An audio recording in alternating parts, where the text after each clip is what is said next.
अस्सलाम वालेकुम फ्रेंड्स। आज की वीडियो में हम जानेंगे कि सीएनसी मशीन पर सर्कुलर मोशन किस तरह ली जाती है और अगर हमने अपने टूल को रेडियस फॉर्म में मूव करना हो तो वो हम किस तरह मूव करते हैं और इसके लिए हम कौन कौन सी कमांड्स का यूज़ करते हैं। तो विदाउट वेस्टिंग एनी टाइम आइए वीडियो को स्टार्ट करते हैं। हमने अपने लास्ट लेक्चर में एब्सोल्यूट और इंक्रीमेंटल को स्टडी किया था। ये सारी इसकी मैं डिटेल में नहीं जाऊंगा, ये जस्ट एक ओवरव्यू है। अगर आप हमारी इस प्रीवियस वीडियो को देखना चाहते हैं तो उसका लिंक ऊपर आई बटन में दिया है। आज के लेक्चर में हम अपने टूल को रेडियस फॉर्म में और सर्कुलर मोशन में किस तरह मूव करते हैं तो उसके लिए हम आज की कमांड सीखेंगे। तो सबसे पहले मैं सीएनसी कंट्रोल पे चलता हूँ। सीएनसी कंट्रोल सीएनसी कोऑर्डिनेट्स के ऊपर काम करता है, जिसके लिए मशीन कोऑर्डिनेट्स हैं। मशीन कोऑर्डिनेट्स के अंडर ही सारे कोऑर्डिनेट्स आते हैं, ठीक है। जिस तरह के हम ये मूव कर रहे हैं और अगर आप देखें तो मशीन कोऑर्डिनेट्स हैं ये रिलेटिव और वर्क कोऑर्डिनेट, ठीक है। अगर आप डायग्राम में देखें तो डायग्राम में भी ये सीएनसी कोऑर्डिनेट सबसे ऊपर आ गए और फिर उसके बाद मशीन कोऑर्डिनेट और इसके अंडर ही आपके रिलेटिव कोऑर्डिनेट और वर्क कोऑर्डिनेट आएंगे, ठीक है। सर्कुलर इंटरपोलेशन अगर हमने करनी हो तो उसके लिए हमें वर्क प्लेन भी देना होगा। वर्क प्लेन के लिए आपको G17, G18 और G19 ये तीन वर्क प्लेन्स के ऊपर जो है वो सर्कुलर मोशन दी जाती है, क्योंकि हमें दो कोऑर्डिनेट्स ही देने होते हैं जिसके लिए हमें एक प्लेन डिफाइन करना होता है। तो XY प्लेन में अगर आपने काम करना हो तो उसके लिए G17 यूज़ किया जाता है। इस डायग्राम में आप देख सकते हैं कि XY प्लेन में काम करना हो, ये X है और ये Y है, तो इसके लिए G17 को यूज़ किया जाता है। XZ प्लेन में अगर काम करना हो तो उसके लिए G18 और इस तरह Y और Z में अगर काम करना हो तो G19 को यूज़ किया जाता है। G18 नॉर्मली लेथ के लिए यूज़ किया जाता है। मशीनिंग सेंटर नॉर्मली जो है वो X और Z में काम करता है, तो XZ प्लेन के ऊपर ही हम सारे अपने मशीन के प्रोग्राम इसी में बनाते हैं। के ऊपर ही आपके G2 और G3 काम करते हैं, वर्क प्लेन के थ्रू ही आप डिफाइन कर सकते हैं।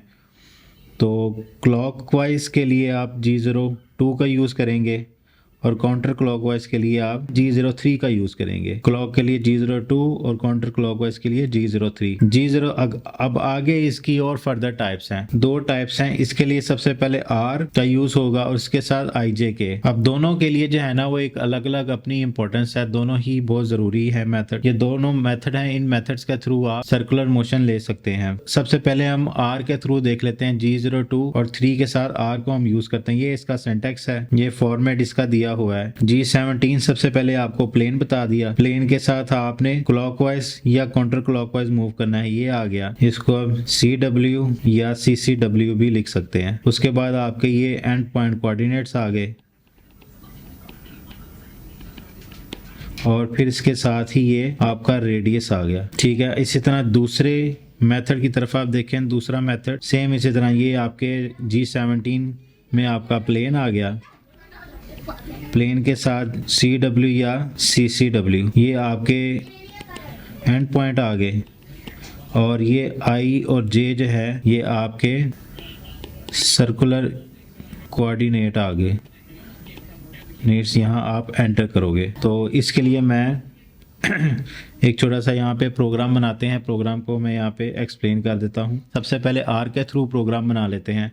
R के थ्रू अगर हम प्रोग्राम बनाए तो सबसे पहले यहाँ पे G54 आ गया, G17 हमने प्लेन बता दिया और साथ ही हम यहाँ पे इस पॉइंट से हम इस पॉइंट पे मूव करेंगे। यहाँ पे वैल्यू ये हमारा 10 mm का रेडियस है, यहाँ पे डायग्राम में जैसे दिया हुआ है, और यहाँ से ये 30 mm है। ये यहाँ से यहाँ टोटल हमारा 50 है। इस तरह यहाँ से यहाँ हमारा ये चीज़ 15 है। हम इस तरफ से इस तरफ मूव करेंगे, ये हमारा 0 पॉइंट है, और फिर हम रेडियस लगाते हुए यहाँ से इस तरफ मूव करेंगे और ये 15 mm है। तो यहाँ पे क्योंकि 0 है, यहाँ से इस तरफ हमारा माइनस में -25 y की वैल्यू है और यहाँ से +25 y की वैल्यू है यहाँ से यहाँ। इस तरह हम प्रोग्राम को बनाते हैं। यहाँ से हम G17 लगा लिया, G0 के साथ हम यहाँ से x माइनस x यहाँ पे 0 और y आएगा यहाँ पे -25। यहाँ से हम पहले अपने सेंटर पॉइंट से इस तरफ आ गए। अब नेक्स्ट हम यहाँ से यहाँ मूव करेंगे। उसके लिए हम G01 की कमांड लगाएंगे और x जो है वो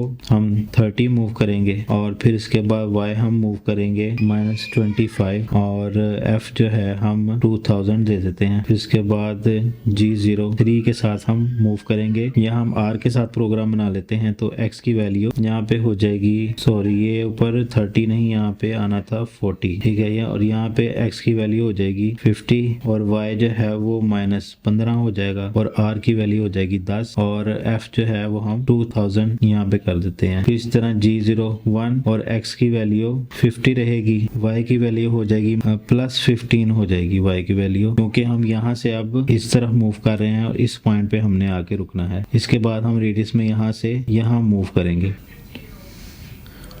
हाँ, इस तरह प्रोग्राम हो गया यहाँ तक। तो आई थिंक मुझे ज़्यादा डिटेल में एक्सप्लेन करने की ज़रूरत नहीं। इसी तरह यहाँ से यहाँ हमारी वैल्यू x, यहाँ से हमने यहाँ तक मूव करना है। यहाँ तक हमारी वैल्यू हो जाएगी माइनस में, ठीक है, क्योंकि x इस तरफ माइनस है और x यहाँ पे प्लस है। इस तरह y यहाँ पे प्लस है और y इस तरह यहाँ पे माइनस है, ठीक है। तो x यहाँ पे हो जाएगा हमारा -40 और y यहाँ पे प्लस में 25 रहेगा। फिर यहाँ से हम यहाँ मूव करेंगे तो इस पॉइंट की वैल्यू हो जाएगी x -50 और y की वैल्यू हो जाएगी 15, ठीक है। अगर हम इसको यूं देखें तो ये 15 है। तो इस तरह हम अपने x और y का प्रोग्राम यूं बना सकते हैं r के साथ। इस तरह अगर हम i और j के साथ अब देख लेते हैं i और j को किस तरह एक्सप्लेन करेंगे। i और j को एक्सप्लेन करने के लिए स्टार्ट पॉइंट से सेंटर पॉइंट तक incremental value, distance from start point two centre point in incremental, यानी कि स्टार्ट पॉइंट से लेके यहाँ से स्टार्ट लेना है आपने, यहाँ से इस तरफ जाना है। स्टार्ट पॉइंट से सेंटर पॉइंट तक का डिस्टेंस, यानी सपोज अगर ये यहाँ से यहाँ 50 mm है तो यहाँ से इस तरफ जो है ये हम अपनी ये वैल्यू लेंगे तो x जो है वो हमारा इस तरफ माइनस में होगा, ठीक है, और y नीचे इस तरफ y भी यहाँ माइनस में होगा। तो x -50 हम i की वैल्यू एंटर करेंगे और j की वैल्यू y की वैल्यू j के इक्वल होगी। तो j यूं के यहाँ माइनस में है तो j सपोज हम कर लेते हैं ये 10 mm है यहाँ से यहाँ, तो ये भी माइनस में होगी। j की वैल्यू -10 होगी। तो ये एक ijk का बेसिक कॉन्सेप्ट है कि स्टार्ट पॉइंट से लेके ये सेंटर पॉइंट तक का डिस्टेंस है, ठीक है। इसको अगर मैं यहाँ पे एक्सप्लेन करूँ तो ijk के लिए हमने यहाँ से इस तरफ जो है वो रेडियस लगाना है। ये हमारा सेंटर पॉइंट है।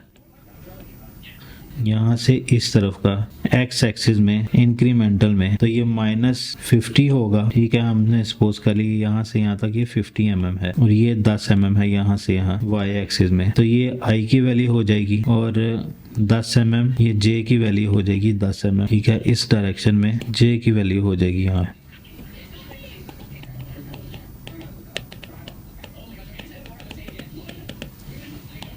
ijk के थ्रू अगर रेडियस आपने लगाना है तो ये रेडियस इस तरह लगेगा। तो आइए अब हम अपने, ठीक है, इसका अगर हम अपने कंट्रोल पे चलें, अगर हम अपने कंट्रोल पे इसको देखें तो ये ऑलरेडी मैंने अपने टाइम सेविंग के लिए प्रोग्राम बना लिया है। ये G02 को हम R के थ्रू अगर हम अपने टेस्ट करें G02 को तो ये उसका प्रोग्राम है। इसको मैं ऑटो करता हूँ, इसको इस प्रोग्राम को एक्जी किया, ऑटो किया, ग्राफ पे मैंने इसको स्टार्ट किया। इसका अगर हम टॉप व्यू देखें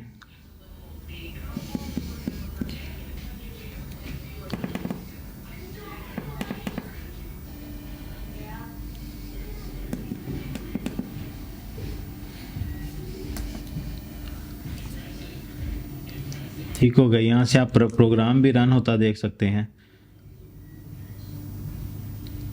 ठीक है। ये R के थ्रू हमारा प्रोग्राम है, ये रन हो रहा है।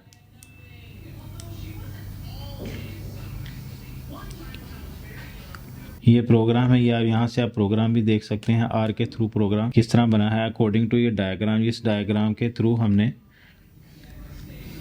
ठीक है, ये प्रोग्राम सैंपल है इसका।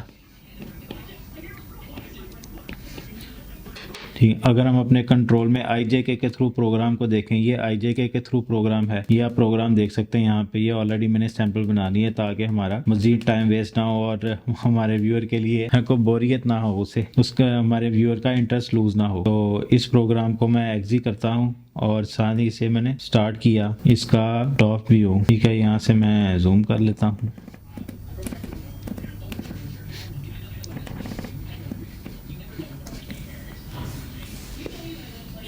ठीक है, ये प्रोग्राम आप देख सकते हैं यहाँ पे IJK के थ्रू चल रहा है और यहाँ पे टॉप पे प्रोग्राम चलता हुआ डिस्प्ले भी हो रहा है। ठीक है, तो सर आपको यहाँ से आइडिया हो गया। अब दूसरा एक बहुत बड़ा डिफरेंस है IJK और R के थ्रू। अगर आप प्रोग्राम बनाते हैं तो R के थ्रू आप कभी भी कंप्लीट सर्कल का प्रोग्राम एक लाइन में नहीं बना सकते। ठीक है, you can't make complete circle with R plus G02 या 3 के साथ आप कंप्लीट सर्कल नहीं बना सकते। तो यहाँ पे इसके प्रोग्राम की एग्जांपल आप अपने कंट्रोल पर देख सकते हैं। यहाँ पे 02 और 3 के साथ आप पहले हाफ सर्कल लगाएंगे। यहाँ स्क्रीन पे अगर आप देखें तो पहले आपको हाफ सर्कल का प्रोग्राम बनाना होगा यहाँ से यहाँ तक का। ठीक है, उसके बाद फिर नेक्स्ट स्टेप में आप बनाएंगे। ठीक है, आपकी इस तरह भी कर सकते हैं कि पहले आप इतना सर्कल बना लें, फिर नेक्स्ट स्टेप में आप यूँ सर्कल बना के एक सर्कल कंप्लीट कर लें। लेकिन अगर आप चाहते हैं कि वन लाइन में अगर आप पूरा कंप्लीट सर्कल बनाएं तो वो IJK के थ्रू ही होगा। तो वो IJK के थ्रू ही होगा।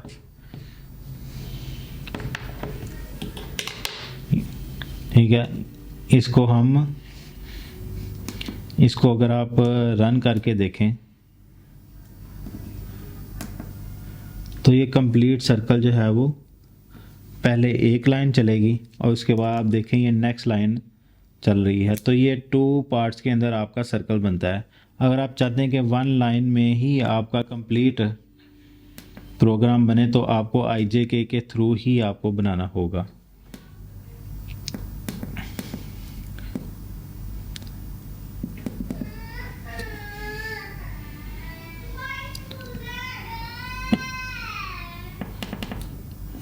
ये देखें, ये एक लाइन में जस्ट G03 के साथ IJK की क्वाड वैल्यू दी गई हैं, तो ये एक लाइन में आपका प्रोग्राम बन गया है।